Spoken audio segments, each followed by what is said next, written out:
welcome. Thank you for taking the time out to join us today here on this day. Welcome and thank you for joining us, Dr. Takanuchi, trauma surgeon and chief of the trauma center at Providence Mission Hospital. And I really appreciate you taking the time out of your busy day today to join us here on this day. And basically, today we're going to talk about trauma, falls, and prevention because this past year, almost half of all the traumas, 49% this past year at Mission Hospital was attributed from falls in the age group 65 years and older, correct? Yes, thanks for having me. Absolutely. Normally we usually have about half of our patients because of the mechanism of fall. Obviously, different mechanisms, different types of fall, but overall, about half of our patients in the last 10 years, I would say somewhere between 42 to 52% of our patients are falls. Okay, yeah. And so when a patient comes in for a trauma fall, how is a trauma patient different from that of just a patient? Yeah, trauma falls in the category of what we call them time-sensitive patients. They might have injuries that if we diagnose them early in the process, we actually can treat them more successfully and have better results. Like I can give you other examples of these kind of patients are stroke patients or heart attack patients that the earlier in the stage you find them, you can actually treat them better. Trauma is one of those. And that's why trauma centers have a pathway of assessing and evaluating these patients immediately after arrival to not waste any time. Yeah, and definitely time can be, especially like in a stroke, time is extremely important. Um, the category of falls in in your trauma center, it's been the largest percentage of patients. So is this becoming more of a problem than it has been in the past?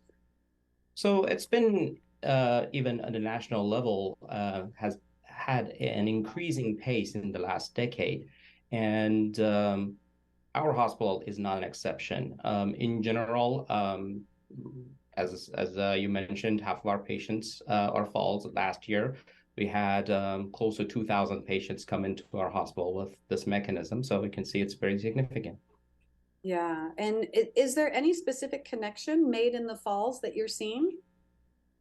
Yeah, so out of this big number of patients, about 80% of them, 79% to be exact, are the age group of 65 and older. And that's why we contributed to age because obviously as you old, our physiology, as you get old, the physiology of the body changes towards making us more prone to fall. And what type of injuries are most common in this age group from the falls? So the more common ones are basically fractures, hips, pelvis, wrists, and ankles. And also the more important ones are head injuries. They can be varied from a minor head injury like a concussion to an unfortunate, I would say, devastating brain injury, which can end up in person's death. Yeah. Yeah, and internal bleeding and clots. I mean, I know my mom went to Mission Hospital for an injury. She had fell and hit her head, and it just seemed like the type of cut that you would just stitch up, needed a few Correct. stitches. But then she actually got sent home, and then they called a few hours later and said, "Oh no, you need to come in right away. We didn't notice on her scans that there was internal bleeding, and so we ended up hustling her back, to the hospital." So uh, definitely something that I learned with that experience, like, oh, don't risk it. You need to go into the hospital. You Correct. need to have it checked. So, what would you say? Where are the most common falls? Where are they happening for this age group? Yeah, I mean, our at least based on our statistics, the most common place are people's homes. And probably in the house, the most common place that this happens in bedroom and bathroom. And this is basically, as you can imagine, this is the most I would say familiar place in your home. And falling in that familiar place shows that how we should be careful about even furnishing the bedrooms and clearing the clutters from the bedroom to the bathroom pathway. And So not only is it in the home where the most common falls are happening, but what is the reason for the falls happening? But usually, the most common mechanism of fall is slipping or tripping and falling over an object. It's basically what we call the ground wall fall. You're walking and your foot gets stuck in something and you fell down. That accounts for about 75% of our patients coming. Wow, that's crazy that something so preventable, it seems, is such a, high factor in falls.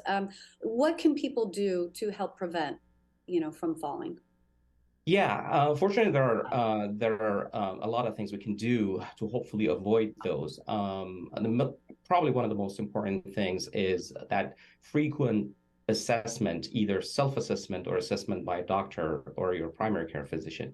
Basically, our personal environment, our physical habits, and medications and health, and also personal limitations dictate how much we can do, and that's why frequent assessment of that through the year and hopefully once or twice a year by a physician will help preventing those falls because as we age, our capabilities degrade and we have more limitations to move. And that's why we want to make sure we assess them frequently.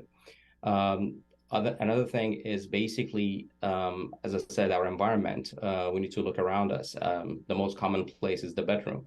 And that's why decluttering the bedroom, not having obstacles, even area rugs that they can have a folded edge, especially in a low light environment.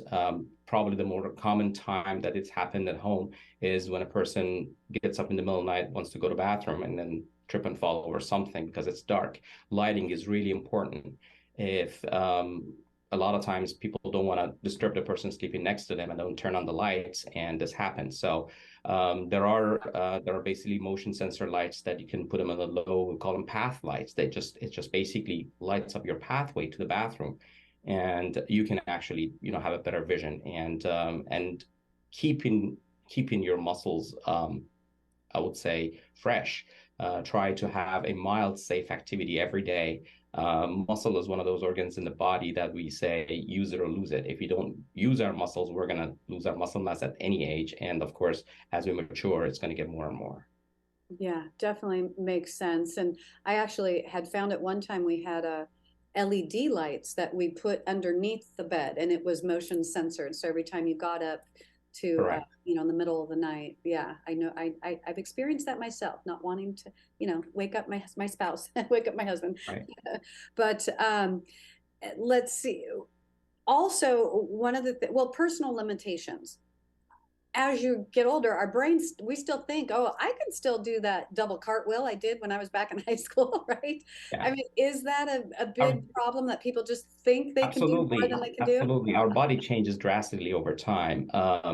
The inputs from the environment, our vision, our hearing, they're all on the decline as we age. The brain itself shrinks and the capabilities gets lower. Our muscles get weaker, our joints get stiffer, bones get, I would say, less dense. And all of these affects our walking capabilities, our climbing capabilities. And even when we fall down, controlling the fall and breaking the fall becomes more and more difficult.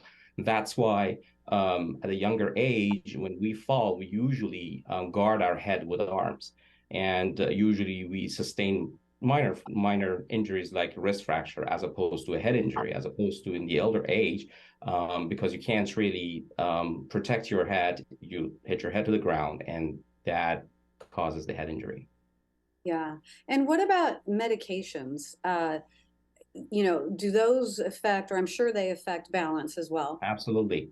Absolutely. Obviously, medications should be well controlled by people's doctor. That's why every time they go, they check their vital signs, especially people take blood pressure medications. They need to be adjusted properly so they don't get dizzy, they don't bring the blood pressure too low, or they don't be practically non-effective. Also, there is a big group of medications, we call them blood thinners. A lot of patients over the age of 65 on blood thinners because of various reasons. They're great medications. However, they will increase the chance of bleeding during a trauma. And that's why one of those medications that obviously, if you need them, It is necessary for your body to have them to prevent a lot of other complications. At the same time, these medications come with a lot of responsibility. Yeah, definitely note to self and good information to have. And so one of the things that's interesting about as I was looking over the map that kind of gave the trauma falls that have happened in this past year, is interesting to see that in like the sixth city, 8% was Laguna Woods for coming to Mission Hospital with a trauma fall. So, and Mission Viejo was actually the top city, which I found surprising. So it definitely interesting to see how many cities and how many places that it's happening across the board, and so we definitely need to be careful, and we need to look out Right. for like you were saying, the rugs and those things, and to look at your normal routine, the things that you're doing on an every day-to-day basis. What could potentially be unsafe about it? Kind of reminds Um, me of when we yes, had children and you had to walk on our hands and knees to baby proof the floor. exactly. Exactly. As I said, I mean, we usually, I mean, it's a good habit of taking the same pathway to, let's say, from bedroom to bathroom. And first of all, make sure it's clear, make sure it's lit. And also, when you do that frequently, your muscle memory is better adaptable as opposed to taking a different pathway every time. Of course, not every time is possible or any location is possible. However, at least, again, if we make our homes the safest place, we can reduce the number because, again, based on the statistics, it comes from our homes. And that's why it's important.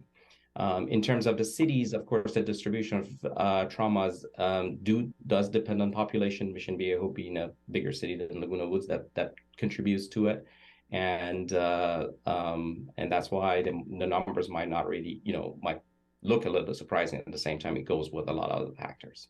That definitely makes sense. And anything else people should do to help so that they don't end up in the trauma department? Yeah, as I said, I mean, as we age, our primary care physicians probably are the best resources to assess us regularly. And also, there is a lot of, thankfully, again, there's a lot of awareness about this. We have an annual National Fall Prevention Day, which is basically September 21st, which is the first day of fall. And there is a lot of community outreach, a lot of community events that happens in senior centers and community centers that people can go to them. There are a lot of good classes. I mean, a couple of them that I know, one of them is the matter of balance. They teach you a lot of techniques to get off the chair or get up in any position, do exercises to keep your muscle, legs, and back muscles and leg muscles strong. And also, there are even other classes. There are chair exercises. There are Tai Chi that can actually help you to hopefully keep your muscles strong. Definitely important to continue moving and, as you said, keep your muscles strong. So thank you, doctor, for being here today. I really appreciate it. I hope the trauma center wasn't too busy this morning. Thank you. Thanks for having me. Thank you. We'll see you next time. Thank you.